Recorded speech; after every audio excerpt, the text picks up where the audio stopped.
গল্প কুলতলায় প্রণয় সুর। সূচনা পর্ব। লেখা নুরুন্নাহার অতিথি। চিলেকোঠার ছোট্ট ঘরের জানালার ধারে এক ষোড়শী কিশোরী চুপচাপ আকাশের দিকে তাকিয়ে আছে। উদাস দৃষ্টি তার।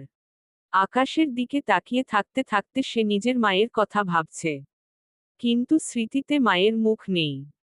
খুব অল্প বয়সেই সে মাকে হারিয়েছে।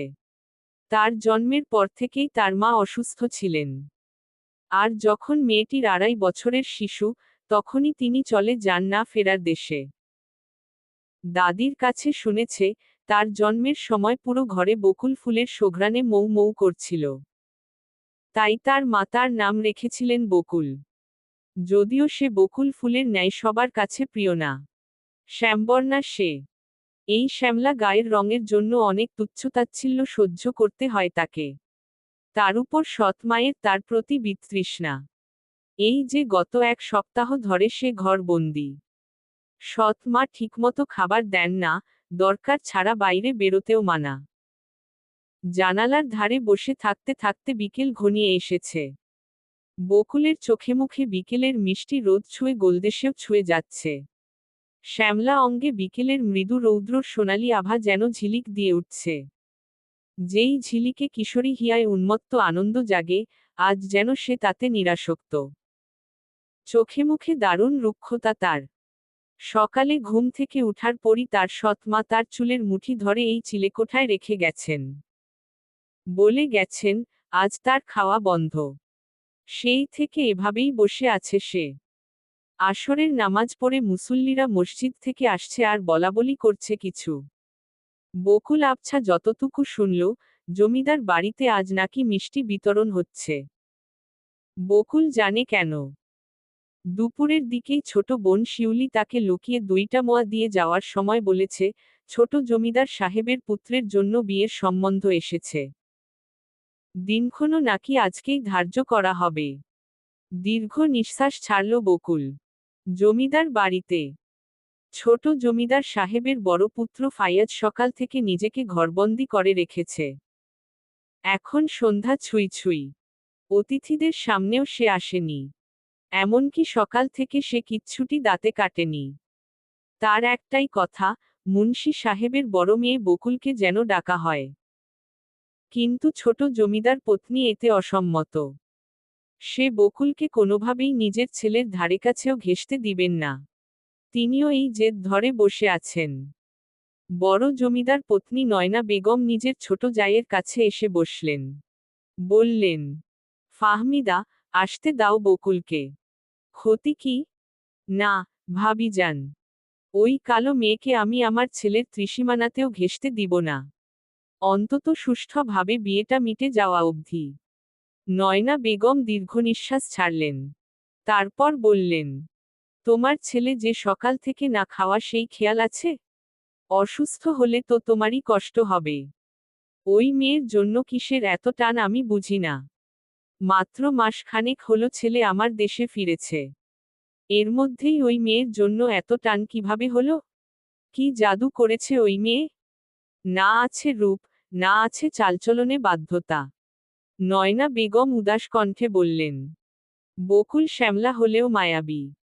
তাহলে আপনার ছেলেকে দেশে ডেকে এনে ওর সাথে বিয়ে দিয়ে রেখে দিন না হয়। আমার ছেলের জন্য আমি সবচেয়ে সুন্দরী কন্যাই বেছে নিয়েছি। বংশ মর্যাদাতেও আমাদের সমতুল্য আফরিনের পরিবার।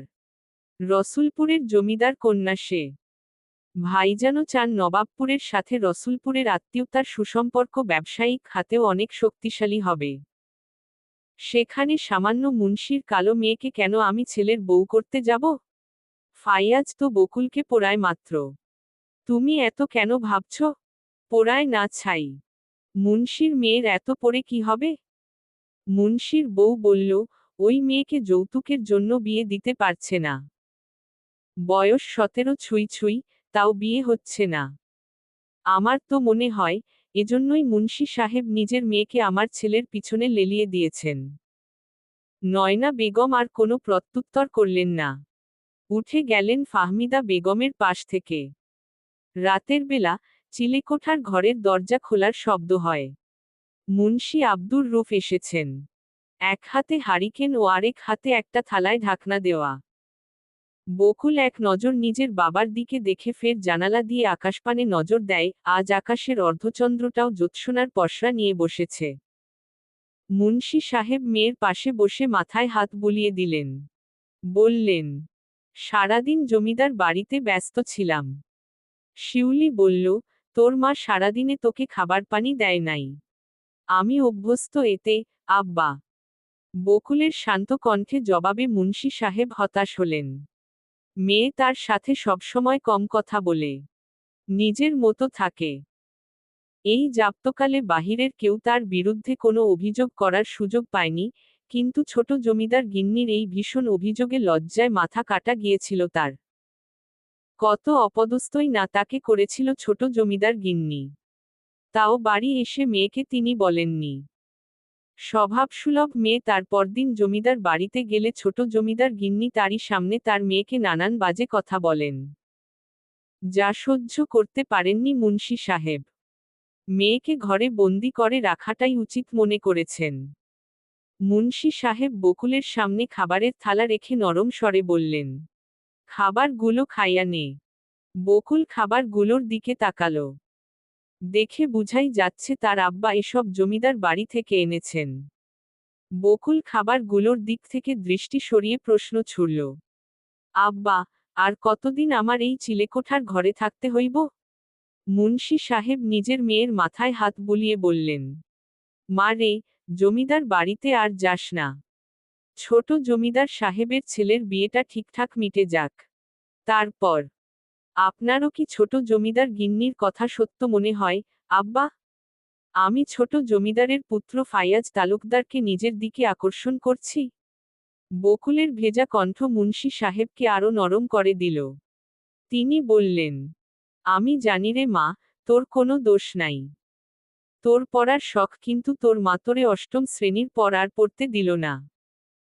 তাই ফাইয়াজ বাবা তোর পড়াশোনার প্রতি ঝোঁক দেখে পড়াতে চাওয়ায় তুইও সায় দিছস। বকুল হাঁটুতে মুখ গুজে বসল। বলল, কালো বলে আমি আপনার উপর বোঝা হইয়া গেছি, আব্বা? আম্মা আমাকে এখন দুই চোখে সহ্য করতে পারেন না। আমি কালো তাই আমার কি দোষ বলেন? আমি তো নিজেরে নিজে বানাই নাই। আল্লাহ আমারে কালো বানাইলে আমার কি দোষ? তোর কোনো দোষ না রে, মা। তোর কোনো দোষ না। এখন খাইয়া নে। এই বলে মুন্সি সাহেব উঠে গেলেন। বকুল টলমলে চোখে তার আব্বার যাওয়ার দিকে চেয়ে রইল। 3 দিন পর বকুল বাড়ির বাহিরে পা রাখল। জমিদার বাড়ির কাচারিতে তার আব্বার জন্য খাবার নিয়ে যেতে হবে। এই দায়িত্ব ছিল শিউলির। তার আম্মা শিউলিকে টিফিন বক্স দিয়ে 2 বাড়ি পর সাহানা খালার বাড়িতে গেছে কিছু কাপড় সেলাই করতে। কিন্তু শিউলি পথে তার বয়সী মেয়েদের খেলতে দেখে বকুলের হাতে টিফিন বক্স ধরায় দিয়ে চলে গেছে। কিংকর্তব্যবিমূঢ় বকুল উপায় না পেয়ে মুখে ওড়না পেঁচিয়ে রওনা দেয় জমিদারের কাচারির উদ্দেশ্যে। ছোট জমিদারের ছেলের বিয়ে মিটে যাওয়ার আগ পর্যন্ত তার আব্বা তাকে জমিদার বাড়িতে যেতে নিষেধ করেছেন। চলবে। গল্পটা কেমন লাগলো জানাবেন ও সাবস্ক্রাইব করতে ভুলবেন না প্লিজ।